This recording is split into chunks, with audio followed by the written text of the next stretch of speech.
যে তুমি যদি ঘুষখোর হও, ঘুষ খেয়ে এসে নামাজ আদায় করো। তুমি যদি সুদখোর হও, কোটি টাকা সুদ খাওয়ার পরে সালাত আদায় করো। তুমি যদি জেনাকারী ব্যভিচারী হও, পতিতালয় থেকে বের হয়ে সালাত আদায় করো। তুমি যদি বিড়িখোর সিগারেটখোর হও, তাহলে বিড়ি খেয়ে সিগারেট খেয়েও তুমি সালাত আদায় করো, সালাত ছাড়িও না। গুনাহের দোহাই দিয়ে, গুনাহের অজুহাত দিয়ে সালাত ছাড়িও না।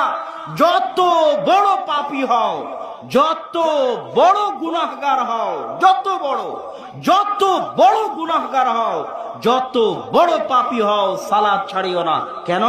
ইবনুল কাইয়িম রাহিমাহুল্লাহ বলছেন, তুমি যদি সালাত ছেড়ে দাও, একসাথে দুটো গুনাহ হবে।